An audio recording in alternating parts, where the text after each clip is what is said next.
Friends, आज का जो हमारा टॉपिक है ना वो हमारे पास है बॉडी वॉल्स। ठीक है, इसमें हमने पहले बायलेटरल पढ़ा था, रेडियल पढ़ा था। अब ज़रा हम देखते हैं बॉडी वॉल हमारे पास एनिमल की कैसे होती है, क्या होता है इसमें। सबसे पहले जो बॉडी वॉल होती है ना, आपके पास सबसे बड़ा एमसीक्यू आ गया कि बॉडी वॉल किस में डिवाइड होगी। तो बॉडी वॉल आपके पास 3 एम्ब्रियोनिक लेयर्स में डिवाइड होगी। ठीक है, तो आपके पास एनिमल आर इधर डिप्लोब्लास्टिक भी होते हैं, ट्रिप्लोब्लास्टिक भी होते हैं। सिर्फ और सिर्फ लेयर्स के ऊपर डिपेंड करता है कौन से डिप्लोब्लास्टिक है, डाई 2 लेयर्स वाले, कौन से ट्रिप्लोब्लास्टिक हैं 3 लेयर्स वाले। ठीक है, तो डिप्लोब्लास्टिक एनिमल्स में क्या होता है, such animal in which the cells are orchestrated into 2 embryonic layers. ऐसे एनिमल जिसमें 2 लेयर्स होती हैं उसको डिप्लोब्लास्टिक एनिमल कहते हैं। ठीक है, वो कहाँ से अराइज होती हैं, वो आउटर जो है आपके पास एक्टोडर्म से आपके पास जो है ना वो अराइज होती हैं, और इनर एक्टोडर्म से आपके पास अराइज होती हैं।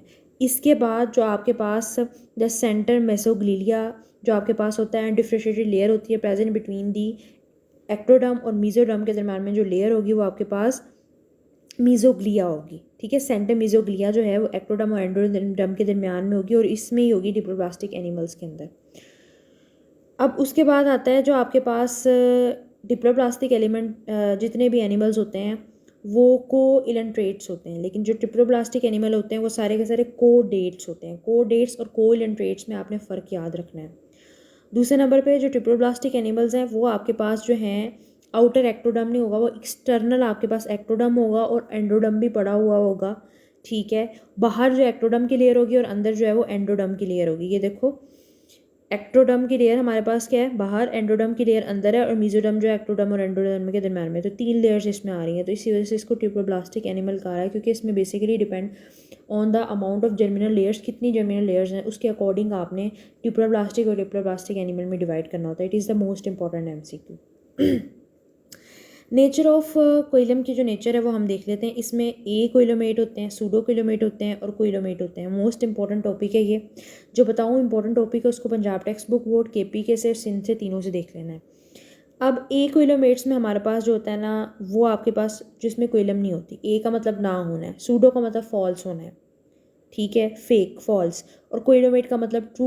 इसके अंदर हमारे पास जो है ना कोइलम पड़ा हुआ है। For example Nematoda is the example of the pseudo coelomate, and annelida is the example of the coilomate. This is the most important MCQs. Which one of the following?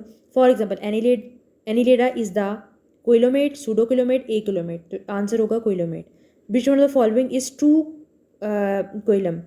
ठीक है, which one of the following has true coilum? तो इसमें होगा coilomate, pseudocoilomate और acoilomate में हमारे पास जो है वो annelida या नेमाटोडा कौन सा आएगा, तो आपने annelida लिखना है कि हमारे पास इसमें ट्रू जो है ना वो कोइलम होती है।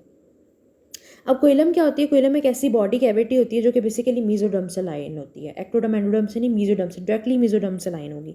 ये देखो ब्लू में नज़र आ रहा है कि आपके पास मीजोडर्म है सारा का सारा, अंदर जो है वो कोइलोमेट पड़ा हुआ है। ठीक है, अच्छा, अब ब्लू से सारा का सारा जो नज़र आ रहा है वो आपके पास मीजोडर्म है, अंदर जो है कोइलोमेट पड़ा हुआ है। जो वाइट का नज़र आ रहा है वो फ्लूइड फील्ड है आपके पास, जो आउटर बॉडी है वो आपके पास डार्क ब्लू में नज़र आ रही है। ठीक है, और इंटीरियर जो है इंटेस्टाइन्स आपको नज़र आ रही हैं बहुत ही ज़्यादा स्किन कलर की नज़र आ रही हैं। अब यह आपने इसमें याद रखना है कि सबसे मतलब कवर किससे होता है। और अब आगे पढ़ लेते हैं। मोस्ट इंपॉर्टेंट ए किलोमीटर्स में आ जाता है, एग्जाम्पल पता होने चाहिए। हेलमिंथस की जो एग्जाम्पल होती है वो ए किलोमीटर्स में होती है, ये भी एमसीक्यूज में आ सकता है।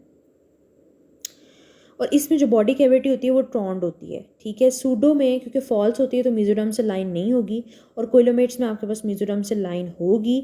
इसमें एग्जांपल आती हैं एनिलेट्स, ठीक है, ऑर्थोपोड्स और कोडेट्स। तो ये सारी एग्जांपल आ सकती हैं। एग्जांपल लाजमी, ये जो सारा एनिमल और प्लांट वाला चैप्टर है ना, इसमें एग्जांपल्स ये लाजमी याद रखो, क्योंकि एग्जांपल ही एमसीक्यूज में आती हैं कि फ़लाँ किसकी एग्जांपल है, फ़लाँ किसकी एग्जांपल है। इसी तरह से एनिलेट किसकी एग्जांपल है, ठीक है, हेलमिंथस किसकी एग्जांपल है, ऑर्थोपोड्स किसकी एग्जांपल है, ठीक है, और इसके अलावा नेमाटोड किसकी एग्जांपल है। तो ये सब पता होना चाहिए आपको।